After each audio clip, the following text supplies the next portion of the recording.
అన్నమయ్య జిల్లా మదనపల్లి మండలం అంకిశెట్టిపల్లి పంచాయతీలో బుద్ధుని కొండలో బుద్ధుని విగ్రహాన్ని పలుమార్లు దాడులకు పాల్పడుతున్న ఉన్మాదులను గుర్తించి అరెస్టు చేయాలని భారతీయ అంబేద్కర్ సేన రాష్ట్ర ఉపాధ్యక్షులు పాలకొండ శ్రీనివాసులు డిమాండ్ చేశారు. అన్నమయ్య జిల్లా పేలేరు ఖాన్ కార్యాలయంలో ఆటో యూనియన్ రాష్ట్ర అధ్యక్షుడు బుదేశావలితో కలిసి పాలకొండ శ్రీనివాసులు మీడియాతో మాట్లాడారు. ఈ సందర్భంగా వారు మాట్లాడుతూ బుద్ధుని విగ్రహాన్ని ధ్వంసం చేసిన వారిని తక్షణమే అరెస్టు చేయకపోతే ఉద్యమం చేపడతామని అన్నారు. ఈ సమావేశంలో బాస్ నాయకులు నాగరాజు, రవీంద్ర, హరినాథ, గురవయ్య, ఆటో యూనియన్ నాయకులు రామచంద్ర, హరిప్రసాద్, సలీం, భాస్కర్ తదితరులు పాల్గొన్నారు.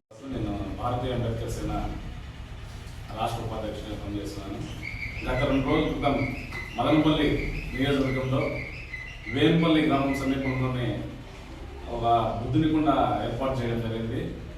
బాస్ వ్యవస్థాపక అధ్యక్షులు గత 13 సంవత్సరాల నుంచి ఒక ఆధ్యాత్మిక కార్యక్రమాలు చేస్తూ బౌద్ధాన్ని విస్తరించాలని చెప్పేసి ఆలోచనతో ఆయన ఎన్నో కోట్లు వెచ్చించి దారి వేసి అక్కడ పోరు వేసి ప్రతి సంవత్సరము బౌద్ధ జయంతి ఉత్సవాలు ఘనంగా నిర్వహించేవారు.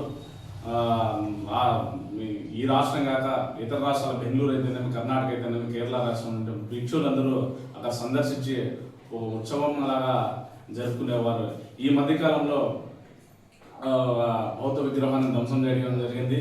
అది మరొక ముందే మళ్ళీ 3 రోజుల క్రితం చేయడం చాలా తీవ్రంగా ఖండిస్తున్నాము.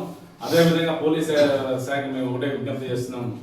గతంలో జరిగిన కేసులో ఏం చేశారు మీరు, దాని పురోగతి ఏమి, ఇప్పుడు ఎవరిని గుర్తించారు, ఇవన్నీ లేకుండా మీరు ఒక అనుమానాస్పదంగా కేసు నమోదు చేయడం చాలా బాధాకరమైన విషయం.